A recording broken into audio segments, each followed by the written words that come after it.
إن الحمد لله نحمده ونستعينه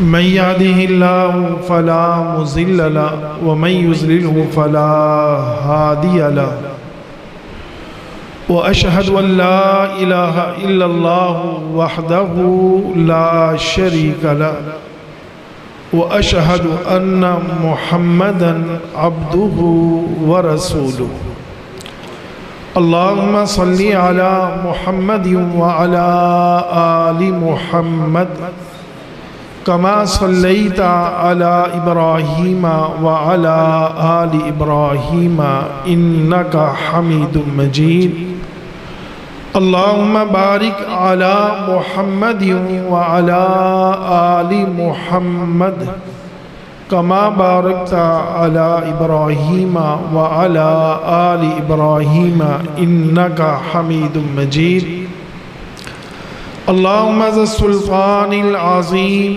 والمن القديم ذا الوجه الكريم ولي الكلمات التامات والدعوات المستجابات عافنا من أنفس الجن وأعين الإنس أما بعد فأعوذ بالله من الشيطان الرجيم بسم الله الرحمن الرحيم والشمس تجري لمستقر لها ذلك تقدير العزيز العليم حمد و ثنا اللہ رب ذوالجلال والاکرام کے لیے خاص، درود و سلام جناب محمد رسول اللہ صلی اللہ علیہ وآلہ وسلم کی ذات گرامی پر۔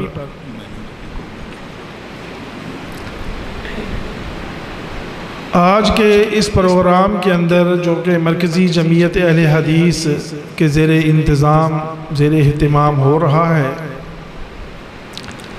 بہت ہی پیارے بھائی فاضل دوست حافظ عبدالرؤوف ربانی حافظہ اللہ اور مولانا عباس شاکر صاحب، ان کے حکم پر ہم یہاں پہ حاضر ہوئے ہیں، اور ایک دین کا تعلق ہے، دین کا رشتہ ہے ہمارا اور آپ کا، اس رشتے کی بنیاد پہ ہم آپ کے پاس حاضر ہوئے ہیں۔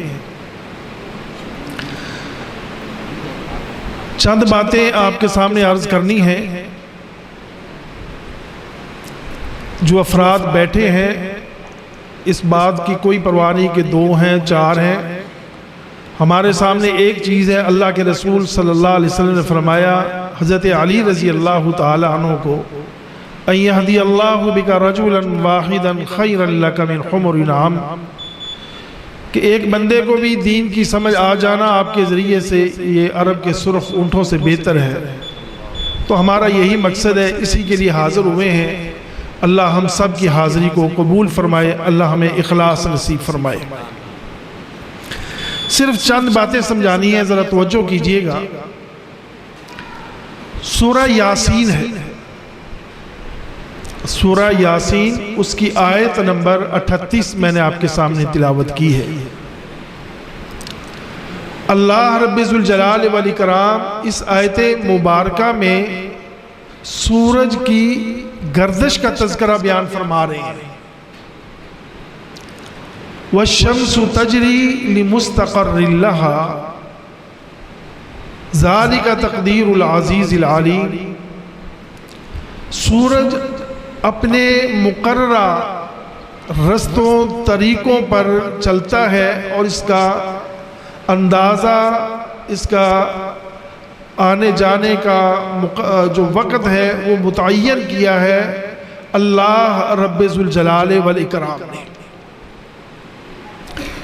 بخاری کی حدیث ہے، اور بخاری میں یہ حدیث تکرار کے ساتھ کافی مرتبہ آئی ہے، اور احادیث کی جو دوسری کتابیں ہیں ان کے اندر بھی، مسلم، ابو داؤد، ترمذی، سب کے اندر یہ حدیث موجود ہے اس آیت مبارکہ کے حوالے سے۔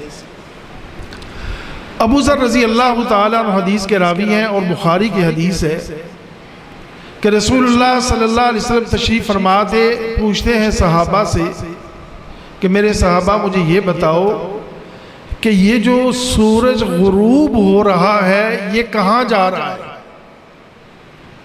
سورج غروب ہو رہا ہے، یہ کہاں جا رہا ہے؟ صحابہ عرض کرتے ہیں اللہ اور اس کے رسول صلی اللہ علیہ وآلہ وسلم بہتر جانتے ہیں۔ اللہ کے رسول صلی اللہ علیہ وسلم نے فرمایا کہ سورج جب غروب ہوتا ہے تو اللہ کے عرش کے نیچے یہ سجدہ کرتا ہے، سجدے کی اجازت طلب کرتا ہے اور دوبارہ نکلنے کی اجازت طلب کرتا ہے اللہ سے۔ اللہ اس کو اجازت دیتے ہیں تو یہ صبح طلوع ہوتا ہے۔ ایک وقت آئے گا وہ بہت قریب ہے کہ جب سورج طلوع ہونے کی اجازت مانگے گا اللہ اس کو اجازت نہیں دیں گے۔ ہمارا ایمان ہے، ہمارا عقیدہ ہے کہ کائنات پورا ہو گیا، اس کی موت دو چیزوں سے خالی نہیں ہے۔ جب وقت پورا ہوگا میرا یا آپ کا، میری اور آپ کی موت دو چیزوں سے خالی نہیں ہے۔ وہ کس طرح؟ یہ بھی بخاری کی حدیث ہے، اللہ کے رسول صلی اللہ علیہ وآلہ وسلم کے سامنے سے ایک جنازہ گزرتا ہے۔ رسول اللہ صلی اللہ علیہ وسلم فرماتے ہیں مستریح او مستراح منہ، یہ جو جنازہ گزرا ہے نا یہ دو صورتوں سے خالی نہیں ہے۔ صحابہ عرض کرتے ہیں اللہ کے رسول صلی اللہ علیہ وسلم فرمائیے کہ کیا معاملہ ہے؟ آپ فرما رہے ہیں مستریح او مستراح منہ۔ فرمایا پہلی چیز کہ یا تو یہ آرام پا گیا ہے، دنیا کی تکلیفیں، آزمائشیں، مصیبتیں، یہ بندہ اس سے آرام پا گیا ہے، اللہ کی جنتوں میں چلا گیا ہے۔ ایک صورت یہ ہے کہ یہ آرام پا گیا ہے۔ دوسری صورت اللہ کے رسول صلی اللہ علیہ وسلم نے فرمایا او مستریح منہ، یا اللہ کی مخلوق کو آرام آ گیا ہے، یا یہ آرام پا گیا ہے اور آگے حدیث کے الفاظ ہے بلاد، شجر، یہ چیزیں، لوگ، یہ آرام پا گئے۔ اللہ ہمیں ایسی موت عطا فرمائے کہ ہم آرام پانے والے ہوں۔ ہماری موت ایسی موت نہ ہو کہ لوگ کہیں کہ چنگا یار مغرور لتھا ہے، محلے دار بھی تنگ سی، پڑوسی بھی پریشان سی، رشتہ دار بھی پریشان سی، انہیں دے جینا ہی حرام کیتا سی، انہوں دے ملنا ہی بڑا اوکھا سی، یہ سب دے سے عذاب سی۔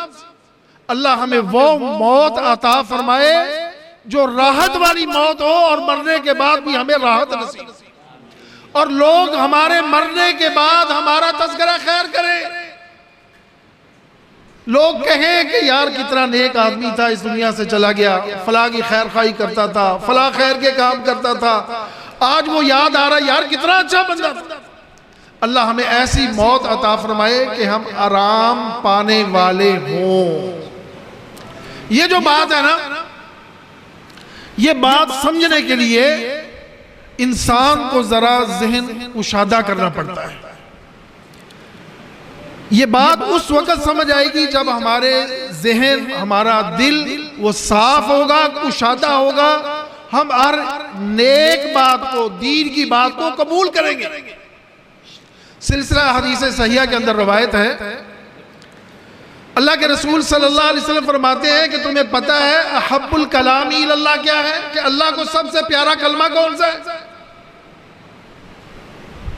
اللہ کے رسول صلی اللہ علیہ وسلم فرمایا سبحانک اللہم و بحمدک و تبارک اسمک و تعالی جدک۔ یہ کلمہ اللہ کو بڑا ہی پیارا ہے، اس میں اس کے گن گائے جا رہے ہیں نا، اس کی تعریف کی جا رہی ہے، مالک کی، جس کا کھاتے ہیں اس کی تعریف ہو رہی ہے کہ تو خالق اللہ، تو ہر عیب سے پاک ہے، سارے شریکوں سے پاک۔ اور اللہ کے رسول صلی اللہ علیہ وسلم نے فرمایا اسی حدیث کا اگلا حصہ کہ ابغض الکلام، اللہ کے ہاں سب سے بدتر گندا غلیظ کلام کون سا ہے؟ فرمایا جب کسی آدمی کو کہا جائے نا اتق اللہ، یار تیرے اندر یہ خرابی ہے، یہ تیرے اندر کمی ہے، تیرا معاملہ اس طرح کا ہے، تو اللہ سے ڈر جا۔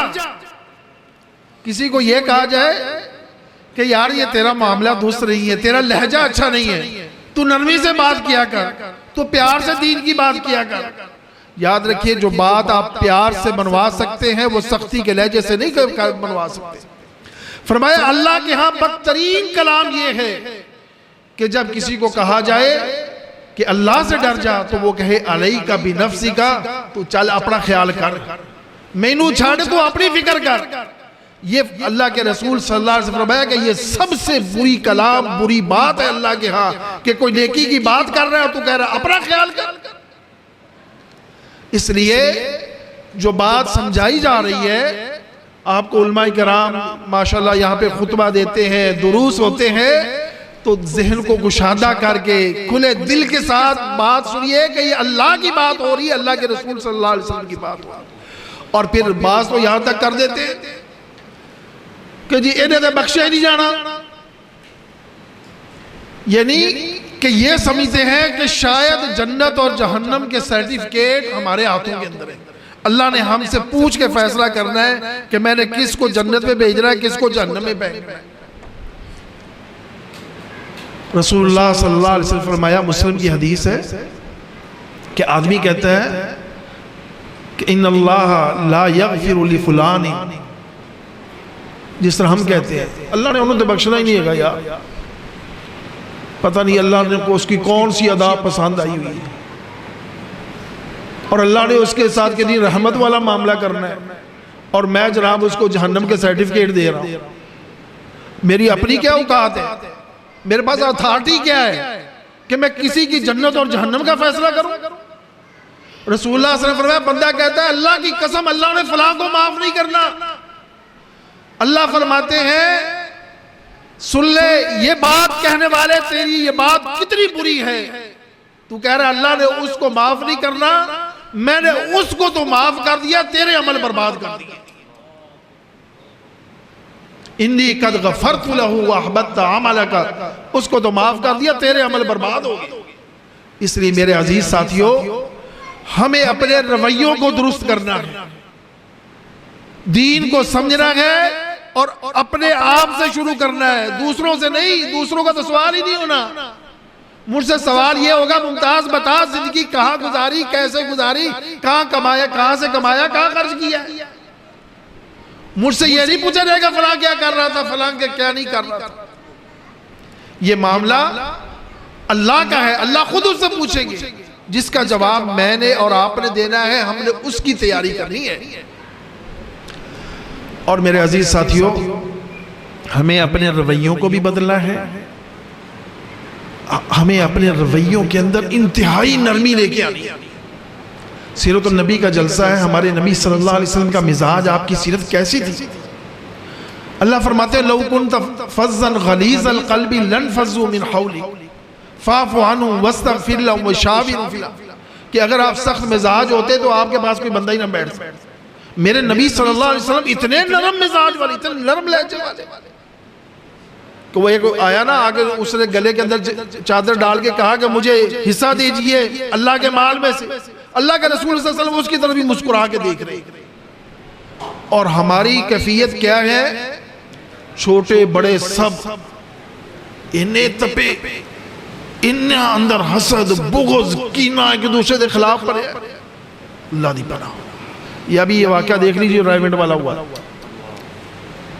30 روپے کی خاطر 4 جوان آدمی چلے گئے، 7.5 روپے دا جوان بچہ، انا للہ و انا الیہ راجعون۔ اور میرے عزیز ساتھیوں، یہ ہمارے رویے ہیں۔ ہم اپنے آپ کو بڑا عاشق رسول، بڑا بڑا مسلمان تھے، اپنے پتہ نہیں کی تغمے لائف میں، اور رویے یہ کہ ہمارے اندر اپنے عزیز و اقارب، اپنے رشتہ دار، اپنے بھائیوں کے متعلق اتنا حسد بغض کینہ ہے کہ ہم سیدھے منہ بات کرنے کے لیے تیار نہیں۔ ہمیں اپنے رویوں کو درست کرنا ہے۔ اللہ کے رسول صلی اللہ علیہ وسلم کے سامنے کیا کچھ نہیں ہوا، مسجد کے اندر آگے ایک آدمی نے پیشاب کرنا شروع کر دیا نا، کیا وجہ تھی؟ اس بیچارے کو پتہ ہی نہیں تھا۔ اس کو اس کی تعلیم نہیں تھی، وہ مسجد کی حرمت کو جانتا ہی نہیں تھا۔ صحابہ لپکے کہ اس کو پکڑتے ہیں۔ آج کوئی ہوتا نا تو جناب گستاخی رسول کا بھی فتویٰ، مسجد کا بھی گستاخ، دین کا گستاخ، واجب الکا اسی ٹائم مار دیں۔